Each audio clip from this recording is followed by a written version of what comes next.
नमस्कार साथीहरू, आज म पहिलो पटक आफ्नो च्यानलमा कथा हाल्दैछु। तपाईहरूले मेरो भूतको कथा च्यानललाई लाइक, कमेन्ट र सब्स्क्राइब गरेर बेल आइकन अन गर्नुहोस्। तपाईहरूलाई पक्कै पनि मन पर्नेछ भनी विश्वास लिएको छु। आज म बोक्सी र धामीको कथा लिएर आइसकेको छु। यो कथा डाङ जिल्लाको हो। त्यति बेला मेरा पूर्वजहरू डाङ जिल्लामा बस्थे। मेरो बाजेले सुनाउने गर्नुहुन्थ्यो। मेरो बाजेको बाजे धेरै ठुलो धामी हुनुहुन्थ्यो। त्यति बेलाको समयमा उहाँलाई नचिन्ने कोही थिएन। दुःख, बिमारी, भूत प्रेत लाग्दा मानिसहरू उहाँलाई नै बोलाउँथे। त्यति बेलाको समयमा अस्पताल, डाक्टर थिएन। सबै मानिसहरू धामी, झाँक्री, लामा यिनीहरूमा भर पर्दथे। मेरो बाजेको बाजे अर्थात् मेरो जिजु बाजे त्यति बेला 10 गाउँलाई सम्हालेका थिए। धामी झाँक्रीको दुश्मन भनेको बोक्सी नै हुन्। एक दिन जिजु बाजेले एउटा गाउँमा केही झारफुकको लागि गएका थिए। त्यति बेला धामी झाँक्रीको बढी मान सम्मान हुने गर्दथ्यो। त्यहाँ गएपछि पहिले उहाँले झारफुक गरे।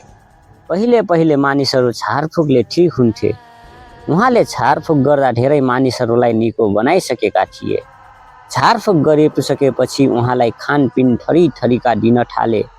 जब साँझ भयो उहाँलाई हल्का रक्सीले छोडेपछि घर जान्छु भनेर त्यहाँबाट निस्किए। पहिले मोटर गाडी केही थिएन। मानिसहरूसँग साइकल पनि थिएन। पैदल यात्रा गर्नु पर्थ्यो। जङ्गलको बाटो थियो। उहाँ हिँड्दै जङ्गलको छेउमा अँध्यारो भयो। त्यहीँनिर जङ्गलको छेउमा बोक्सीको घर थियो।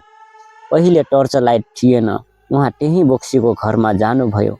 उहाँलाई पहिले नै थाहा भइसकेको थियो कि यो बोक्सीको घर हो भनेर तै पनि जानुभयो र भन्नुभयो, म घर जाँदै थिएँ, अँध्यारो रात छ, मलाई केही खरको मुठो दिनुहुन्छ?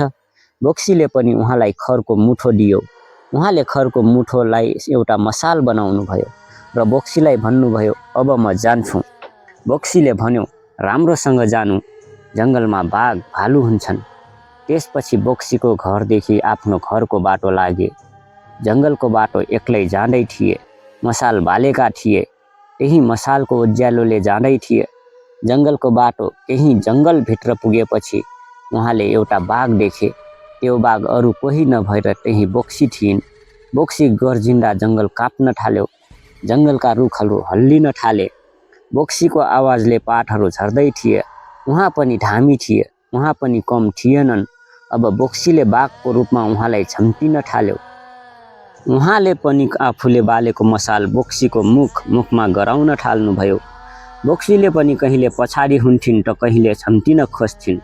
बोक्सी र धामीको लडाइँ जङ्गलभरि चल्यो। जङ्गलभरि घमासान युद्ध भयो। जब धामी र बोक्सी युद्धमा लड्दै जङ्गलको किनारमा पुगे, त्यसपछि त्यो बोक्सीले धामीको पछि छोड्यो। धामी पनि आफ्नो घरतिर गयो। अर्को दिन बिहान बोक्सीको मुख जलेको थियो र बोक्सी साह्रै बिरामी भयो। फेरि त्यही गाउँमा एकजना मानिस त्यही धामीलाई बोलाए। धामी र त्यो मान्छे त्यही बाटो हुँदै आए। धामीले राति भएको सबै घटना हेर्दै आए। तर जङ्गलमा बाघको पाइला थिएन, न त जङ्गलमा पातहरू झरेका थिए। जाँदै धामी त्यही बोक्सीको घरमा पुगे। बोक्सीको घरमा पुगेपछि बोक्सीलाई हेरे। बोक्सीको अनुहार जलेको थियो। धामीले सोधे, तपाईको अनुहार कसरी जल्यो? बोक्सीले भनिन्, म खाना पकाउने बेला लडेर मेरो अनुहार आगोमा गयो र जल्यो। धामीले झारफुक गरे र गए। केही दिनपछि बोक्सी निको भइन्। अब बोक्सी आफ्नो बदला लिने विचार गरिन्। उनी धामी आउने पर्खाइमा रहेको थिइन्। एक दिन धामी त्यही गाउँमा केही कामले आए। बोक्सीले पनि थाहा पाइन्। धामी गाउँमा आउँदा सबैको घरमा गए। जब साँझ भयो उनी फेरि आफ्नो घर फर्किन थाले। जब जङ्गलमा पुगे, अचानक रुखहरू हल्लिन थाले। जमिन काप्न थाल्यो। बोक्सी आफ्नो मन्त्रले धामीलाई हान्न थालिन्। धामी पनि बोक्सीसँग लडे। उनीहरू बीच मन्त्र विद्याले एक अर्कामाथि प्रहार गर्न थाले। दुवै बीच घमासान युद्ध भयो। अन्तमा धामीको जित भयो। एक प्रहारले बोक्सी रोक्न सकिनन्। सिधै उनको मुटुमा लाग्यो। बोक्सी त्यहीँ ढलिन्। अर्को दिन बोक्सी मरेको खबर गाउँभरि फैलियो। बोक्सीको दाह संस्कार गरियो। त्यो बोक्सीको अन्त्य भयो। साथीहरू, यो एउटा काल्पनिक कथा हो। यो कथाको पात्र काल्पनिक हुन्। यदि कसैसँग मेल खाएमा संयोग मात्र हुनेछ। साथीहरू, कथा कस्तो लाग्यो? कथा मन पर्यो भने लाइक, सेयर, कमेन्ट र सब्सक्राइब गरिदिनुहोला। तपाईहरू स्वस्थ रहनुहोस्, मस्त रहनुहोस्। जय नेपाल।